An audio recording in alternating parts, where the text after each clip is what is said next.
तो this question number 103 जिसमें दिया क्या है, find the image of point -8, 12 with respect to line mirror 4x + 7y + 13 = 0। तो क्या है कि अपने पास एक लाइन है, उस लाइन की इक्वेशन दी है उसने 4x + 7y + 13 ठीक है। अब वो क्या बोल रहा है कि मान लो यहाँ पे कोई एक पॉइंट है, वो है -8, 12 ठीक है। अब वो बोल रहा है कि अपन सपोज करें कि ये जो लाइन है वो एक मिरर है, ठीक है। और अगर ये मिरर है तो उसके पीछे इसकी इमेज फॉर्म हो रही होगी, ठीक है। तो यहाँ पे कहीं इसकी इमेज फॉर्म होगी इसी पॉइंट की, ठीक है। तो अपन को ये जो पॉइंट है इसके कोऑर्डिनेट निकालने हैं, ठीक है। ठीक है, तो लेट ये कोऑर्डिनेट है अपने x, y, ठीक है।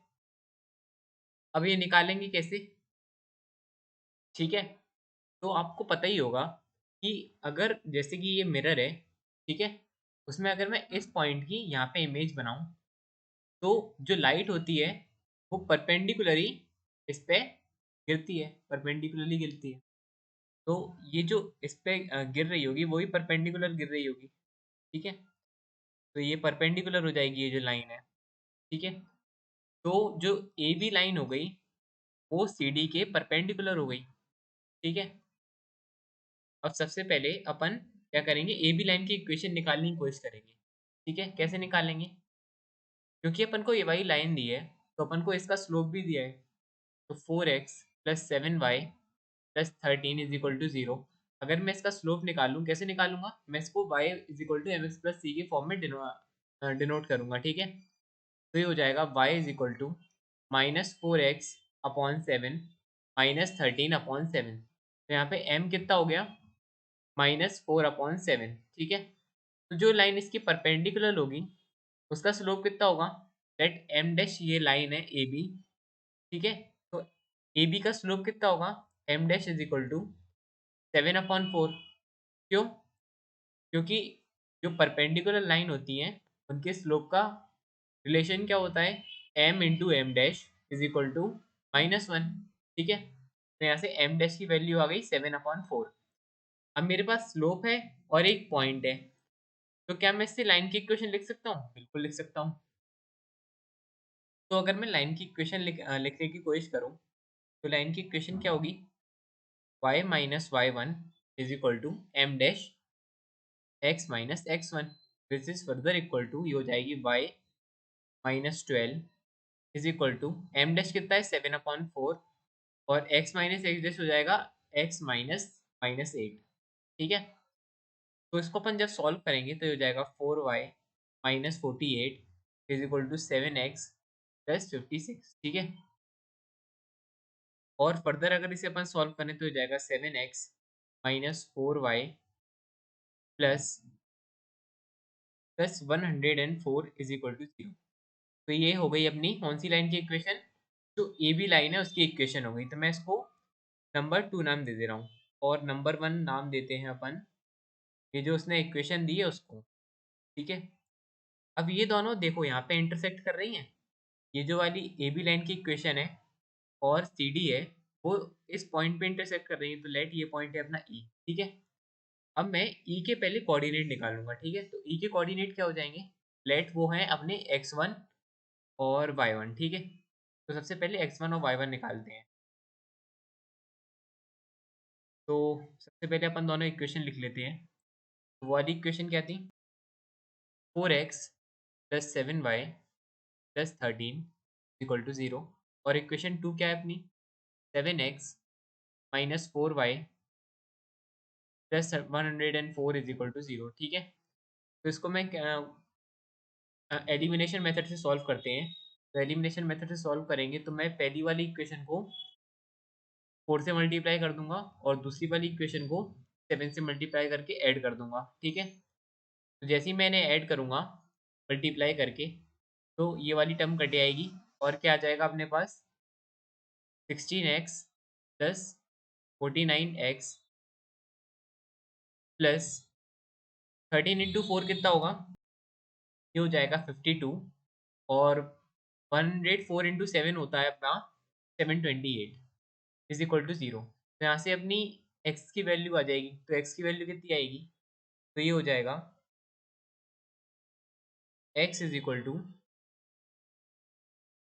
728 प्लस 52 अपॉन 16 प्लस 49, और ये रहेगा नेगेटिव में। तो यहाँ से अपनी वैल्यू आ जाएगी 728 प्लस 52 होता है अपना 780, ठीक है, और 49 प्लस 16 होता है 65, ठीक है। तो 780 डिवाइडेड बाई 65 कितना हो जाएगा, ये हो जाएगा 12, ठीक है। तो अपनी वैल्यू आ गई -12, एक्स की वैल्यू आ गई -12, ठीक है। अब अपन y की वैल्यू निकालेंगे किसी एक इक्वेशन में वैल्यू पुट करके, तो यहाँ से y की वैल्यू आ जाएगी। तो लेट मैं इक्वेशन 1 में पुट कर रहा हूँ, तो यहाँ से y की वैल्यू कितनी आ गई, तो ये हो जाएगा 4 into -12 plus 7y plus 13 is equal to 0, ठीक है। तो यहाँ से y की वैल्यू आ जाएगी 7y is equal to 48 upon 48 minus 13, ठीक है। तो 48 माइनस 13 कितना हो गया, 48 माइनस 13 हो गया अपना 35। तो यहाँ से y की वैल्यू आ गई 5, ठीक है, y इक्वल आ गया 5। तो ये y नहीं है, x1 और y1 है, ठीक है, सॉरी x1 और y1 है ये, ठीक है। क्योंकि अपन ने एक्स वाई तो वो जो पॉइंट मान लिया जो बिल्कुल अपोजिट पॉइंट है, ठीक है। अब अपनी सिचुएशन क्या बन रही है कि ये तो है वो मिरर, ठीक है, ये है वो पॉइंट। तो पॉइंट क्या था, पॉइंट था -8, 12, ठीक है। अब अब अपन को ये जो बीच वाला पॉइंट है, मिडिल पॉइंट, वो मिल गया है, और अपन को क्या है, लास्ट वाला पॉइंट निकालना है, ठीक है। तो ये वाली और ये वाली लाइन की डिस्टेंस सेम होगी, तो ये as a middle point act करेगा। तो x1 y1 था ये, तो ये हो गया -12, 5, ठीक है। और अपन को x, y निकालना है, तो x, y हो कितना जाएगा, तो अपन मिडिल मिडिल वाले फॉर्मूले का यूज़ करेंगे, तो ये हो जाएगा अपना -12 is equal to x plus -8 upon 2, ठीक है। तो यहाँ से x की वैल्यू कितनी आ गई, x की वैल्यू आ जाएगी अपनी -12 इंटू 2 प्लस 8, ठीक है। तो ये हो जाएगा अपना -16, ठीक है।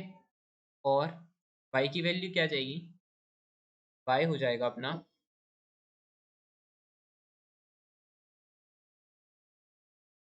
y नहीं आएगा, तो ये हो जाएगा 5 is equal to y plus 12/2, ठीक है। तो यहाँ से y की वैल्यू आ जाएगी 10 माइनस 12, ठीक है। तो यहाँ से y की वैल्यू आ गई -2। तो अपना x आ गया -16 और y आ गया -2। तो दीज आर आर कोऑर्डिनेट्स।